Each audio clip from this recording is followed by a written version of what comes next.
A lot is happening around the world. Someone who has been on the front lines is Fred Fleitz. He worked for the CIA. This should be a good one. Mr. Fleitz, welcome to the truth. Good to be here. So, what do you make of what's going on in Iran right now? You know, I was on interviewed with John Fredericks earlier this week, and he asked me my opinion. And my opinion doesn't matter. I'm just saying this because it's a good conversation starter. My response was, is if Jimmy Carter had done the job in the early 70s, we probably would not be where we are today, having been tortured by Iran for the last 50 years. Your thoughts? I think that's right. Iran has literally been at war with us for almost 50 years, killed thousands of American soldiers. Quite a few were killed and maimed in Iraq, blown up our embassy and the Marine barracks in Beirut, another military facility in Saudi Arabia. It's a state sponsor of terror. It's tried to kill the president of the United States, other members of the president's cabinet. And there's a lot of reasons why President Trump decided to do this. And he first gave the Iranians a way out through diplomacy. They weren't interested in that. But I think clearly the president wanted to provide a pathway for the Iranian people to take their country back and to stop this evil regime. He's determined that Iran never get a nuclear weapon. But there's a big issue that's been coming up over the last 24 hours that's extremely important, and that's Iran's growing missile shield. The fact is that they're building 50 to 100 missiles a month. They have a huge drone arsenal. And in another year, they'd have so many missiles and so many drones, it wouldn't be possible to attack them. And we know what Iran wants to do with them. Remember, during the Biden administration, there was an exchange of missiles between Iran and Israel. Iran started that and sort of showed the world why it had the largest missile arsenal in the Middle East, what the purpose of that arsenal is. Israel wanted to destroy this for a long time, and I think we just had to act. So, was it Iran that took a crack at President Trump in Butler, Pennsylvania? I haven't heard that. I don't think we really know. That was the speculation. I mean, right after it, because we know that the Supreme Leader put out a hit and a hefty reward for anyone that would assassinate President Trump. That's right. There were 2 assassination attempts. One that Trump barely escaped death. I don't think we frankly know the motivations of that shooter or the second shooter who tried to assassinate him at Mar-a-Lago. You think Thomas Matthew Crooks was the would-be assassin in Butler? Yes, but I can't comment. I don't know. I don't think we may never know. Well, I hope we will, because I don't buy the narrative. I mean, but before we go there, let's talk about some more about Iran. Are these people crazy? I mean, we know their dogma sounds very detached from reality, and they want death to America. They want to obliterate Israel. I mean, it almost sounds like it's, they talk about suicide by cop. It almost sounds like suicide by attacking the most powerful countries on earth. I mean, what goal would they have? What expectation would they have? How would they think picking a fight with America was going to spell anything but doom for them? I think they just assumed that they could provoke us and try to assassinate our leaders. Remember, they actually sent a hit squad in to capture an Iranian-American journalist twice and speared her back to Iran because she was criticizing Iran. This woman lived in New York City, and the Iranians did that. They were going to assassinate the Saudi ambassador to the U.S. at a Washington, D.C. restaurant a number of years ago. I think they just assumed that American presidents would do nothing. And they were right until President Trump came along, that there was no president who wanted to do what was necessary to basically properly address the threat originating from Iran. We've had lots of adversaries over the years: North Korea, the Soviet Union, the current Chinese government, the past Chinese governments. But this is the only government that's put contracts out to assassinate our leaders and has been involved in active terrorist attacks to kill our troops. I'm not aware of any schemes right now by the Chinese to send terrorist groups out to attack American soldiers and American citizens, but we know Iran is doing that. Okay, well, gosh, there's a lot to unpack there. I want to talk about China in a moment, but back to my basic question. Are they delusional? I mean, do they think that they can assassinate their adversaries? And in the case of Americans, that we're just going to turn a blind eye to it and allow them to get away with it?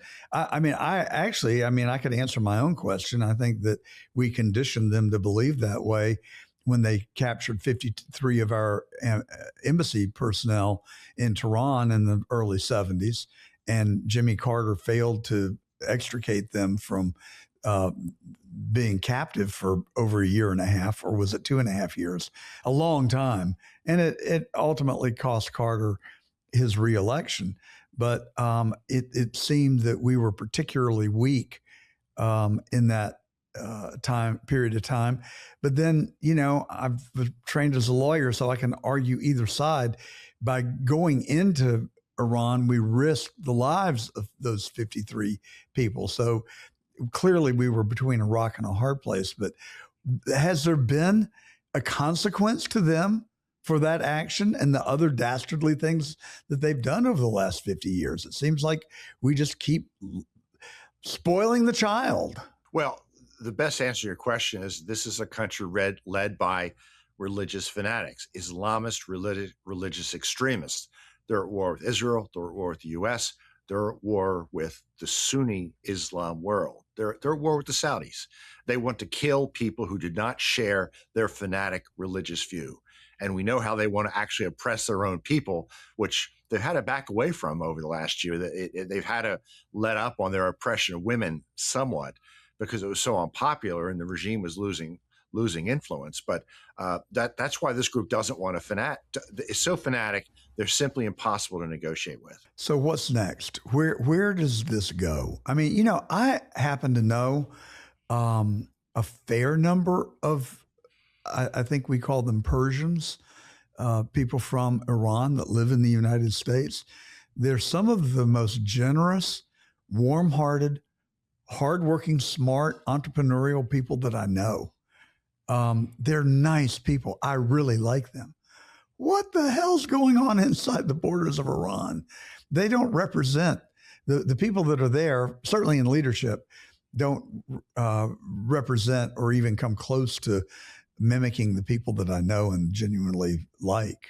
Well, the Persian diaspora around the world are rejoicing at what President Trump and Benjamin Netanyahu have done, and they're rejoicing at the death of Supreme Leader Khamenei, a terrible, bloodthirsty leader who was responsible for killing tens of thousands of Iranians in January who were protesting for freedom. And I say that because I've done other interviews with British TV, and they claim that there's huge support for the regime in Iran. There is support for the regime. It's probably 80-20 against the regime. There are some supporters.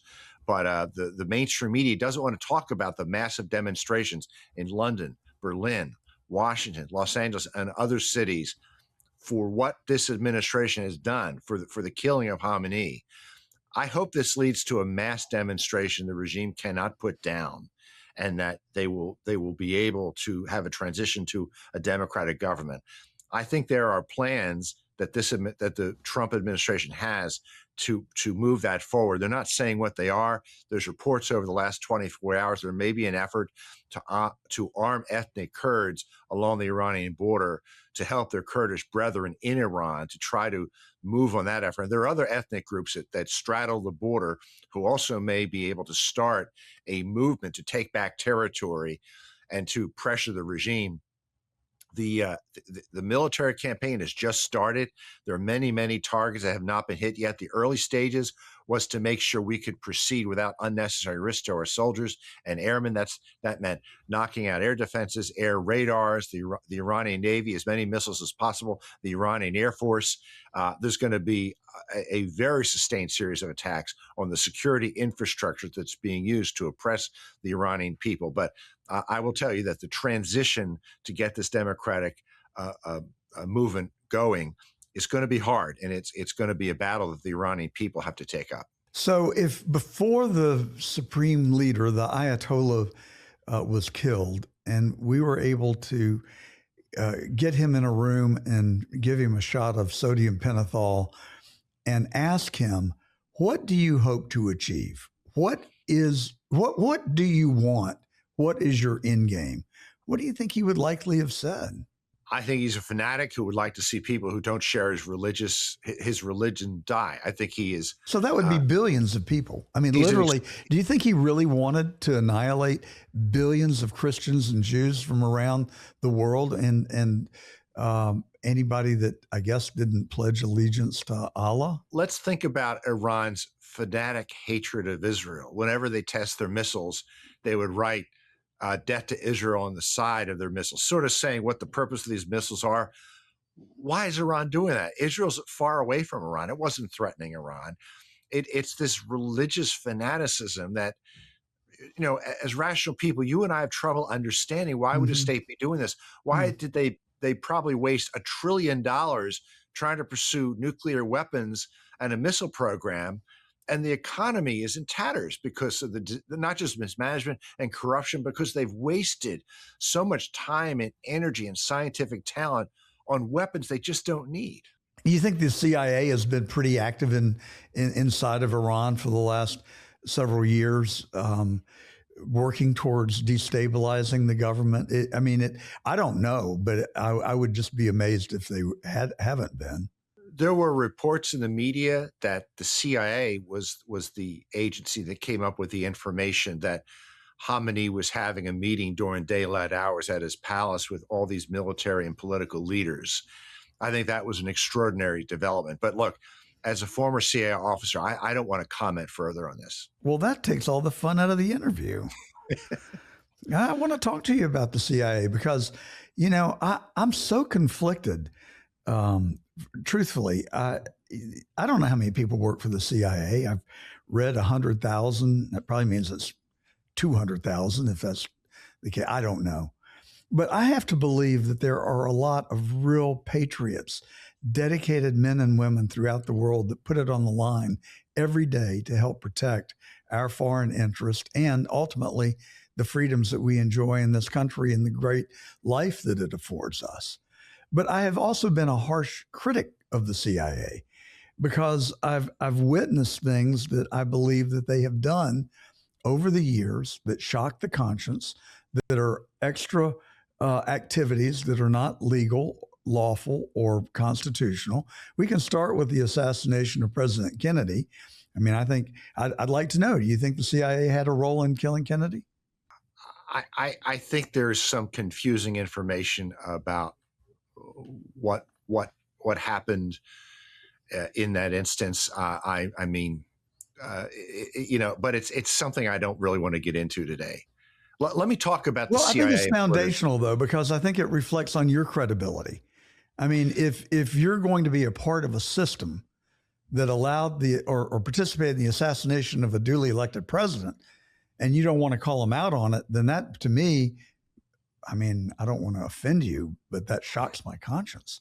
We live in a free society governed by laws. And I was home from the fourth grade when President Kennedy was assassinated. I saw the news flash that came out in real time with my mom sitting on the couch after I'd been home from school with the flu for 3 days. And I sat there for the next 4 days and watched the events unfold. They are seared into my brain. I will never escape the sights that I witnessed, like John looking under the flag for his dad, saluting the unmanned horse carrying the coffin, and Jack Ruby stepping out in front of the cameras and assassinating the person that we were told assassinated the president, who had no paraffin on his body and no fingerprints in the sniper's nest. We could go on. And I'm not trying to be contentious with you. I'm really not. But these things bother me. I'm just not here to talk about this.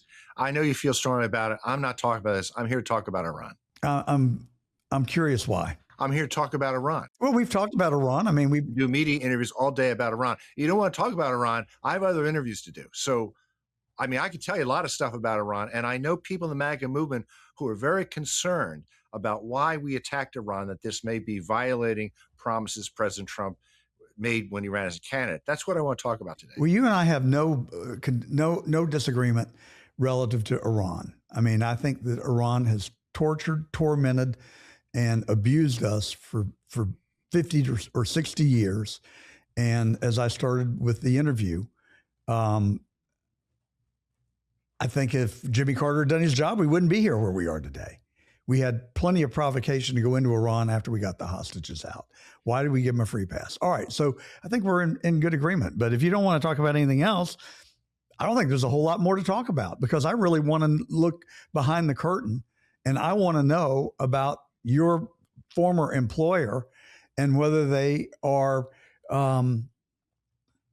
operating outside the confines of our laws and Constitution. But you don't want to talk about it. I don't understand. I will talk about it. Here's what I say. All right. Thank you. I don't know what was going on with Lee Harvey Oswald, but he apparently was a CIA source. I don't understand what was going on with that. And I'm glad that we had the documents coming out on what happened, that President Trump released them. But I frankly don't know enough about it to tell you more about that. I'm very concerned that these documents, so many years after the assassination happened, were still classified, because, we classify things because something's sensitive or it involves an individual, and we don't want to release something that might reflect on them unfairly. But there's nobody in these documents named who was alive. So what was being hidden? I don't know. I agree with you. It looks suspicious. I just don't know more than that to tell you. And I know that that the agency has done things over time that it shouldn't have done. And we learned about that in the Church and Pike Commission reports of the 1970s. I will tell you this, as a CIA officer, I was an analyst and I fought politicization. I was retaliated against and barely survived at the agency. I had to get attorneys. I went to the Inspector General. I actually got through a terrible effort of retaliation because I wouldn't write the intelligence that the Biden administration wanted. They were politicizing intelligence to basically favor things that the Biden White House wanted to hear. They didn't want to hear what I had to say. I've worked with people in the operations world, and I think they're real heroes. As do I. They've done incredible things, collecting information, covert options. And I think you're a hero. And I don't want to say anything that makes people think that I don't appreciate your service to our country. But you look at Building 7 collapsing, and we're told that it was because of a weakened foundation from the Twin Towers. I don't buy it. Most architects and engineers that have looked at it have said it is a controlled demolition. I don't even have a working theory about what happened, but there's just so many questions, and nobody is coming forward to genuinely respond to them. And then we've heard Epstein is intelligence, and that's why he was able to get away with the things that he did. And that falls directly within my paradigm that many leaders of our country are blackmailed or coerced into going along, and that Epstein was part of that coercion because he caught them in compromising positions. We know that he had cameras in his houses. And I'm not trying to throw anybody under the bus. I'm just genuinely intellectually curious. I mean, one side of me says, well, if the Israelis and MI6 and the Russians and the Chinese are going to do it and we don't do it, then we lose. But damned if I can get past the moral dilemma of engaging in these kinds of activities when it involves exploiting young people, children, and evidence of cannibalism. I mean, this is really serious stuff to me. And it's not the country that I want to live in or be a part of and enable. But I love all the good things about our country. But these things that we are hearing about are shocking to my conscience, and I think to many Americans. A former CIA director wrote a book one day called Secrecy and Democracy and tried to explain why secret government agencies operate with great difficulty within our democratic republic. And I think that's exactly right. It's a very difficult fit. And in a perfect world, we wouldn't have these secret agencies. We wouldn't have all the secrecy. But we live in a world of enemies, and it's necessary to have secret intelligence organizations that will not tell the American people what they're doing. They're supposed to tell Congress. they need incredible oversight, and we haven't been seeing that oversight. These agencies have been doing things that they haven't told Congress about, or Congress goes along with operations and efforts that these agencies are doing that they shouldn't be doing. I mean, there's a lot here that I agree with you on. I've seen a lot of good in the agency. I've seen a lot of politics at CIA, and those who say, well, our intelligence agencies, they're above politics. I mean, I know that's not true. I was persecuted for political reasons by the Clinton administration. And there's a New York Post op-ed I'll send you where I write about that. I revealed, and actually I ran this op-ed by the CIA to get it cleared. And I revealed what they did to me because I wanted to expose the fraudulent whistleblower who started Trump's first impeachment. I know what whistleblowing is, and I know what a fake whistleblower is. And there was all kinds of politics in that. You probably agree with me on that. I think good people can survive this. And I brief young people about government. They often say, it's the deep state, the CIA is so politicized. I say, look, if good people like you don't go into government, we are conceding the government to the deep state and to the Democrats. We need good conservatives, men and women of goodwill, good Christians and Jews who believe in our system to help take it back. And I've convinced some people to go into government. Well, you know what, Fred, can I call you Fred? Please. I tell my employees, I can handle good news, I can handle bad news. Just don't bring me BS. And I really appreciate your engaging with me on this today, because there was a point in the interview I didn't think you were going to, but I think we've really started to make progress. And I think that you and I are very closely aligned. It's not, I don't want to burn it down. Far from it. I just want to surgically remove the evil that I see within and reform the intelligence agencies of our country. And, maybe we do have to do things that none of us are proud of, or that we will be proud of, but that are necessary to protect this and future generations of our country. But there should be an approval process. There's got to be bounds. There've got to be guardrails put on where we don't cross a line that we shouldn't. So I think you and I are really starting to make some progress here, and I appreciate your engaging with me on it. Let's talk about China. You mentioned it a moment ago. You said that they're not, I think, I don't remember exactly what you said, but they're not sending terrorists into our country. I kind of wonder about that, frankly. I mean, we had that open border for 4 years, and we know, I thought there were 10,000. I now read that there are 150,000 military age fit men in this country that walked across the southern border. Do you think that's a factual statement? And are you concerned about it? 11 million illegal migrants crossed into our country under Biden. Hundreds of thousands of them were gotaways. We don't know who they were. I didn't say China wasn't sending in operatives or terrorists. I said they weren't sending assassins to kill President Trump. I hope I'm right about that. Fair enough. But I think there are large numbers of Chinese operatives and intelligence officers, Iranian operatives, terrorists, Russians. I think every adversary on earth took advantage of this open border under Biden. And I understand there was testimony that the Attorney General gave to Congress last year where they had apprehended at least 1,000 Iranians who appeared to be some kind of operatives with the Iranian government. And she wanted to brief the committee in closed session to tell them more. So look, bad stuff happened under Biden that really undermined our national security. That's why there's such a high state of alert right now at the Department of Homeland Security, because there's real concern that there are Iranian sleeper agents in our country who are going to retaliate for Operation Epic Fury. How do we rat them out? I mean, we had this guy that just last weekend went into a bar in Austin, Texas, and killed 4 people. The bizarre, I don't even know how to classify it or characterize it. I mean, the thing that was shocking to me is that he had been here for 26 years, had no criminal record, had no reason to be suspected of anything. We don't really know whether he was a plant or whether he just went off the deep end on his own. But if it was a plant, then I'm genuinely concerned. We know that radical Islamists, we know at least ISIS, have been able to radicalize people like that in this country by putting extremist sermons on the internet and through websites where they recruit people.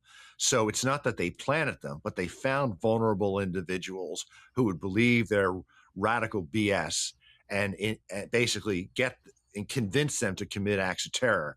That may be what happened here. There are other examples of that, and I think there are other. I don't think he was sent here by Iran or another state, but I think he may have been recruited over the internet. I think that's possible. Well, your explanation certainly has a ring of truth to it. I was deathly afraid of China a year and a half ago.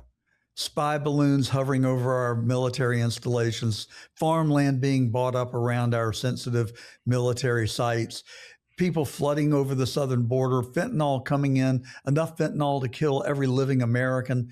And then we also know that Biden collected $3 million from at least one Chinese company with ties to the CCP. We've had on Peter Schweitzer on our program twice before. We had General Robert Spalding on, who's written a book called Stealth Warfare. And I was genuinely hyper-focused on China. What a difference a year makes. I mean, I don't sense the level of threat that I did a year and a half ago today. And Biden said they were just competitors. I had a really strong negative reaction to that. But damned if I'm not starting to think that maybe we're more competitors than adversaries right now. Have I been brainwashed? Or one other thing I want to throw in there, President Trump, to my amazement, allowed 600,000 Chinese students to come to the United States. I couldn't put that together either. So your thoughts? I think China is an adversary, and it is a long-term adversary that is working in just about every realm to best the United States as the world's leading power, steal intellectual property, build its military, its nuclear forces, its intelligence services. I think it's a serious long-term threat. I believe that Trump understands that. There's concerns with the economy. There's concerns with Taiwan, but he's also trying to lower tensions with Taiwan by improving diplomatic relations with China. Trump is trying to confront our adversaries, but try to find a way to live with them peacefully. He said in his speech in Saudi Arabia last May, he wanted to promote peace through strength and commerce. And that was a message to Russia, to Iran, to North Korea, and to China that we would respect a different system if you would live with us peacefully and we'd all get rich. It was a major move away from the neocon approach of nation building and forcing our way of government on other countries. And obviously the New York Times, the Washington Post threw a fit. And I don't know whether China's going to listen to that, but Trump is still going to Beijing in April. I think he's going to keep pursuing this strategy. Smart, very smart. I think your analysis is spot on. So it was so easy to take over Venezuela. I mean, it just seemed to be a piece of cake the way we extricated the leader, and the Venezuela people cheered in the streets. And if you had told me that would happen 6 months ago, I would have said you're crazy, that was going to be provocational because China and Russia were there, and it was going to be a real uphill battle to try and do something like that, and that we would be misguided. And boy, would I have been wrong. Can you believe how apparently easy it was to topple that regime and go in and protect our southern flanks? It was really an incredible operation that involved some very brave U.S. servicemen and servicewomen. It showed that the U.S. military has capabilities that no one knows about, which were used. I mean, knocking out the power system. They had special devices that apparently incapacitated some of the Cuban guards after our special forces landed. But there's a lot of factors that contributed to this. That is that the Cuban forces guarding Maduro and his own forces were frankly incompetent. Maduro shouldn't have put himself in a position for this to happen. But we had good intelligence of where he was and what his habits were, which I might add, that's the kind of thing that the CIA would be collecting. I did not think that would be possible in Iran. I couldn't have dreamed that the supreme leader would be so stupid and so arrogant that he would make himself vulnerable for an attack, thinking we would never attack during the day, which is why he's dead. He figured he could have this meeting, these officials, during the day. So there was incredible bravery, incredible expertise, and frankly, a bit of stupidity, both in Venezuela and in Iran. These are things that have haunted our country for, as I said, 50 or 60 years. And now we have some optimism that maybe Cuba could be next. And when you zoom out to outer space and look down on Earth, it seems to me that President Trump very intentionally is building a wall around the United States and solidifying our defense. And maybe even Greenland. Those hopes seem to have dimmed in recent weeks, but it's pretty smart, really, if he's able to pull it off. Would you agree? I would agree, but I would point out that the whole purpose of reestablishing the Monroe Doctrine and American dominance of the Western Hemisphere is because Trump never wants to see video again of hundreds of thousands of illegal migrants lining up at the Mexican border to come into our country. He sealed the border, and he's trying to deal with the source of this instability that led to all these criminals and drug dealers and possible terrorist agents and Chinese intelligence officers coming into our country. So there's a bigger plan here. Venezuela is just part of it. Concerning Cuba, Cuba's never been weaker, and it's now losing its subsidized oil supply. The economy is run very badly, so it has never been weaker. And obviously, our Secretary of State, a Cuban American, has a vested interest in trying to find a way to win freedom for the Cuban people. I think it will be hard, but it is on Trump's agenda. Well, it just seems to me that President Trump is systematically going about correcting all the sins of the past from our previous leaders that didn't want to confront these very difficult issues. But one by one, he is confronting them. And on Cuba, I think you're spot on.